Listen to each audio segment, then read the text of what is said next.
Hello YouTubers, this video is a follow on from the previous video that I did where I asked for your help in choosing the Pocket HD camcorder.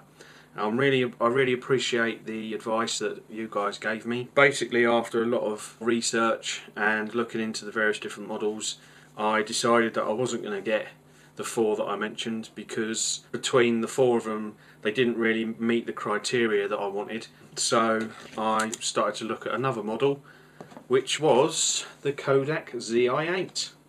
Oh yes, and she is a beauty. What I'm going to do in this video is talk about what I think is the essential accessories that you need, and then I shall go through some questions and answers of the questions that I found when I was looking into the spec of the Kodak Zi8, and through testing yesterday figured out the answers. So the accessories. First of all, most importantly, is the SDHC card. I got a Class 6 SDHC card.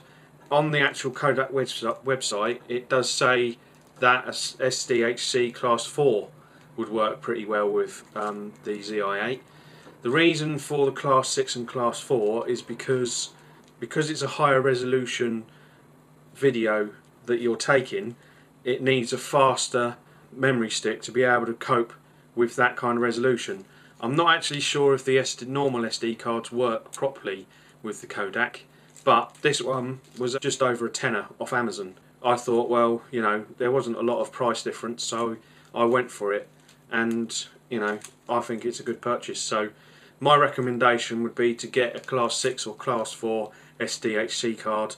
They're on eBay and Amazon quite cheap, so go for that. Next is a mini tripod. Now I can't actually show you the mini tripod because I'm using it at the moment. They're sort of about that big, and they extend, basically I think it's about 20 centimeters, yeah, something like that. They're really useful because, like now, I've got it on the tripod and it's sturdy and steady and it's not falling over. It was £8 from Maplins, so it's quite cheap. You can get them off Amazon and eBay even cheaper than that. That's the tripod. Okay, next is the USB extension lead. Now this one I was given, but I think you can pick them up quite cheaply off eBay and Amazon for only a couple of quid. Because I use my desktop most of the time for my editing, it is quite useful to have one of these so that I can just plug it in and not worry about the Kodak kicking around on the floor. Next is a microphone. This one is a lapel mic. It is quite a decent mic. I'm actually getting a little microphone that I'm just going to plug in the side to see if that's any better. You know, it's really handy to have one of these. You just stick it in there and I can put it on, and it's quite groovy. I mean, what I might do for the second half of this video is to actually hook this up and you can see what the difference is. Yes, they are quite cheap. I got the mic that's coming from Hong Kong for about £3, which was including postage and packing, so that was quite bargain. And when I actually get it, I'll do some tests with it and tell you what it's like. So there you go. Next is a little bag. Now I have all of my gubbins and I put it in this bag, see, so that I can carry it around with me. But so that the actual camera is a bit more protected, I've got myself a little case. You can pick up these cases really cheap off Amazon and eBay, and I would suggest getting one because obviously the camera lens and the screen is open to the elements all the time, and unlike the Vado you don't get like a little case to go with it, so I would suggest getting one of them. And that's it as far as the accessory is concerned.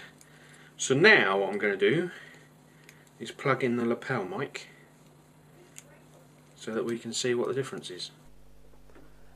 Right, so that's the mic in. Now, one other accessory that I forgot, get yourself a little mirror. This is it here. It's really handy because I stick it behind the camcorder and I can see what I'm recording. So I can fit my head in, and you know, it is a bit tricky to get the right angle, but you know, you can see what you're recording, so it's really useful to have one. They are quite cheap. I don't know where you get them from. You might be able to nick one off your sister or your mum. Questions and answers. Question number 1. Can I use the Zi8 as a webcam? No, you can't. I connected the Zi8 to my computer via the USB, and the only choices that I had was to use the software that came with the camera and to be able to transfer stuff off it. That was it. I tried using my webcam software, but it didn't work. It just doesn't give you any other options, so no, you can't use it as a webcam. Question number 2. Can I do live feed with this camera using my telly via HDMI or AV cables? No, you can't.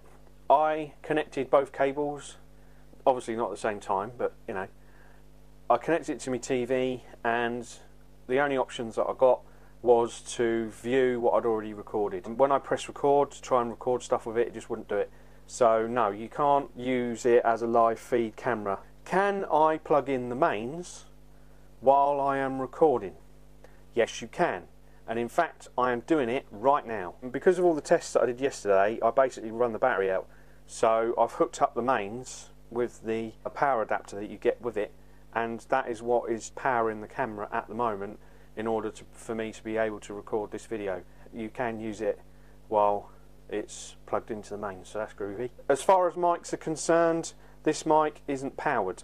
It's just a lapel mic, and it's working perfectly. I would probably imagine that a powered mic would probably be better than a non-powered mic, but if you can only afford the cheaper version, then you know, you can use a non-powered mic. One of the questions that came to me while I was testing this camera was to do with Sony Vegas.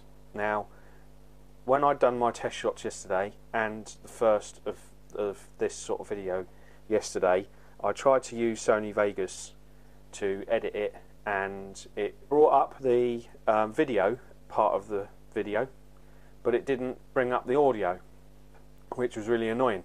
So I went online, had a look. It's something to do with the Kodaks, and that Sony Vegas doesn't recognise the high resolution HD audio, so that is a bit of a pain in the bum. Considering that I've got Movie Edit Pro 14, I stuck it straight into there and it worked perfectly. So why Sony Vegas can't do it, I don't know. Considering you pay a hell of a lot more money for Sony Vegas than you do for Movie Edit Pro, you would think that Sony Vegas would be able to do it, but it can't. I did look online for solutions to the problem, and a lot of people said basically you've got to get some kind of converter to convert the file into something that Sony Vegas recognises, or you have to change your editing program completely, like to Movie Edit Pro. I've got Movie Edit Pro 14. One of the other quick solutions was to get QuickTime Pro. I don't think it costs that much. Apparently you get it and you can somehow convert the file really quickly, instead of having to wait half an hour for it to convert in another program. I am a bit annoyed about that because I use Sony Vegas all the time, and I really like the Sony Vegas program. I don't really want to have to relearn another program. Basically what I'll probably have to do is convert it in Movie Edit Pro and then stick it into Sony Vegas, which is a bit of a pain in the bum. But there you go. Such is the craft. Like I say, I'm doing loads of tests with this camera at the moment. I'll be using this for all of my YouTube videos. I hope this has helped, and if you've got any questions about the Zi8, then I shall try and answer them as best I can. If you're looking at getting a Pocket HD camcorder, and like me you want to use it for YouTube videos and you want an external mic socket, then get the Zi8, because the quality of the pictures are brilliant. Okay, the Sony Vegas issue is a bit of a problem, but it's easily solved, and I would say it's well worth the money, because I got mine for £130 off Amazon, which I think is a real bargain. Hope you enjoyed the video, and I'll catch you later. Okay then, bye bye.